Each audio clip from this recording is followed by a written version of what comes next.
శ్రీమాత్రే నమః శ్రీ గురుభ్యో నమః హరి ఓం. యాదేవి సర్వభూతేషు శక్తి రూపేణ సంస్థ నమస్తస్యై నమస్తస్యై నమస్తస్యై నమో నమః.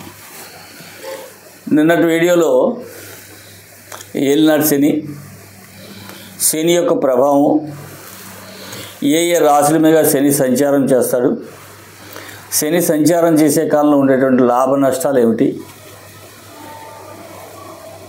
దానికి ఏమేమి శాంతులు చేసుకోవాలి అనేటువంటి విషయం తెలుసుకుందాం. ఈరోజు అర్ధాష్టమ శని. అర్ధాష్టమ శని అంటే అష్టమంలో సగం అంటే 4.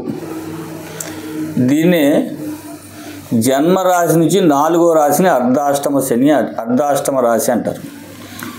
దీనికి ఇక్కడ కనుక శని సంచారం చేసేటట్టయితే అర్ధాష్టమ శని అంటారు.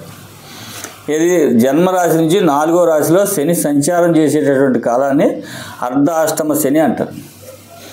సాధారణంగా జ్యోతిష్ శాస్త్రంలో కంటక స్థానం అని ఒక స్థానం ఉంది. ఆ స్థానానికి 4వ స్థానం కూడా పేరు. అట్లాగే ఈ శని సంచారం ఈ 4వ రాశిలో చేసేటప్పుడు కంటక శని అని కూడా అంటారు. అట్లాగే ఈ భావానికి ఇంకా చాలా పేర్లు ఉన్నాయి. సుఖం, విద్య, గృహం, తల్లి, బంధువులు, ఆస్తి, తండ్రి, ఔన్నత్యం, గృహం, వాహనం, కష్టార్జితం అనేవి ప్రధానమైనవి ఉంటాయి ఇందులో. అంటే ఈ రాశిలో కనుక శని సంచారం చేస్తున్నటువంటి పరిస్థితుల్లో ఇవన్నింటినీ కూడా మనం ఇబ్బందికరమైనటువంటి వాతావరణం కలిగించేటువంటి పని శనీశ్వరుడు వారు చేస్తారు. సాధారణంగా దీనికి సుఖస్థానం అని పేరు. మనం ఏమంటే ముఖ్యంగా మేజర్గా తీసినట్టు విద్య, వాహన, గృహ, మాతృస్థానము అని అంటాం. అంటే ఈ 4వ స్థానంలో మేజర్గా ఉండేటువంటి ఇంకా చాలా భావాలు ఉన్నప్పటికీ మేజర్గా తీసుకునేది ఇది. అయితే ఈ స్థానంలో కనుక శని సంచారం చేస్తున్నట్టయితే గృహానికి సంబంధించిన ఇబ్బందులు అంటే రిపేర్లు, చేర్పులు, మార్పులు, అమ్మటాలు, కొనటాలు చేయటం, అట్లా వాహనానికి సంబంధించిన చేర్పులు, మార్పులు, అమ్మటాలు, కొనటం, రిపేర్లు చేయటం, అట్లాగే తల్లిగారికి అనారోగ్య సూచనలు, ఔషధ సేవ, విద్యలో ఆటంకాలు, లేకపోతే విద్య శూన్యంగా ఆగిపోవడం పూర్తిగా, ఇటువంటివన్నీ కూడా ఈ చతుర్థ స్థానంలో శని సంచారం చేసేటటువంటి కాలంలో ప్రతి మానవుడికి కూడా శని యొక్క ప్రభావం ఇట్లాగే ఉంటుంది. అయితే ఈ ప్రభావం ఎంతవరకు ఉంటుందంటే మూర్తి నిర్ణయం ప్రకారంగా నిర్ణయించాల్సి ఉంటుంది. మూర్తి నిర్ణయం ప్రకారంలో సువర్ణ రజిత మూర్తులు అయితే మంచి రిజల్ట్స్ ఇస్తారు. ఇందాక మనం అనుకున్నటువంటి బ్యాడ్ రిజల్ట్స్ అన్నీ కూడా ఉండవు, గుడ్ రిజల్ట్స్ ఉంటాయి. అట్లాగే తామ్ర లోహమూర్తులు అయితే కనుక ఈ రిజల్ట్స్ ఖచ్చితంగా మనం అనుభవించవలసింది. అందుకని ఈ శని చతుర్థ స్థానంలో సంచారం చేసేటటువంటి కాలాన్ని అర్ధాష్టమ శని అని, కంటక శని అని మనం పిలుస్తున్నాం. కాబట్టి ఆ సమయంలో ఏ రాశిలో అయినా శని 2.5 సంవత్సరాలు సంచారం చేస్తాడు. కాబట్టి ఆ సమయంలో శనీశ్వరుడికి కావలసినటువంటి శాంతులు ఏవైతే తైలాభిషేకం, జపతర్పణ హోమాలు, శివాలయంలో అభిషేకం, నువ్వులు దానం చేసుకున్నట్టు కనుక ఈ యొక్క శని ప్రభావం తొలగి సంపూర్ణమైనటువంటి అనుకూలమైనటువంటి రిజల్ట్స్ని ఇవ్వగలుగుతారు.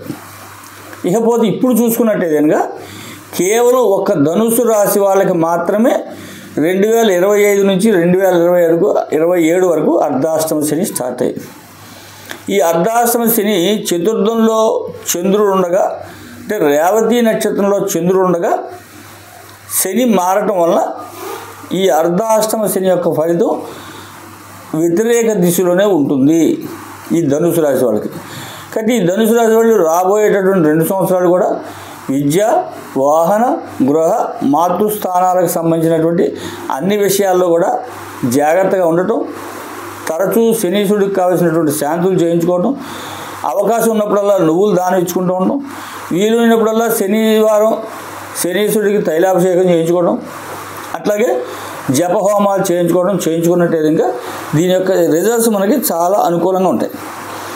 ప్రతి పని కూడా మందకొడిగా నడవటం, అనుకున్న పని సమయానికి అవ్వకపోవడం, వృత్తిలో చికాకులుగా ఉండటం, అట్లాగే శని దృష్టి పడినటువంటి చోట ఏ పని కూడా ముందుకు వెళ్లకుండా ఉండటం, శారీరకమైన మానసికమైన అలసట, సుఖం లేకపోవటం, నిరాశ నిస్పృహలు కలగటం, ఇవన్నీ కూడా ఈ అర్ధాష్టమ శని యొక్క ఫలితాలు ఉంటాయి. వృత్తి స్థానంలో చేర్పులు మార్పులు, ప్రమోషన్ వస్తుందని కూడా ఆగిపోవటం, అనుకోకుండా స్థానచలనం రావటం, ఈ విధమైనటువంటి శని రిజల్ట్స్ ఉంటాయి. కాబట్టి అర్ధాష్టమ శనిలో శనీశ్వరుడికి కావాల్సినటువంటి దాకా ఏదైతే పైన చెప్పుకున్నామో అవన్నీ శాంతులు చేసుకున్నట్టు విధంగా శుభ్రంగా సుఖంగా శనీశ్వరుడు యొక్క అనుగ్రహం కలిగి సంపూర్ణ ఆయురారోగ్యాలతో సుఖంగా ఉండొచ్చు. ఈ వీడియోగా మీకు నచ్చినట్టయితే లైక్ చేయండి, 10 మందికి షేర్ చేయండి, వీడియోని సబ్స్క్రైబ్ చేసుకోండి. ఇటువంటి మంచి మంచి విషయాలని కూడా మీకు ఈ వీడియో ద్వారా అందుతాయి. జై హింద్, భారత్ మాతాకి జై.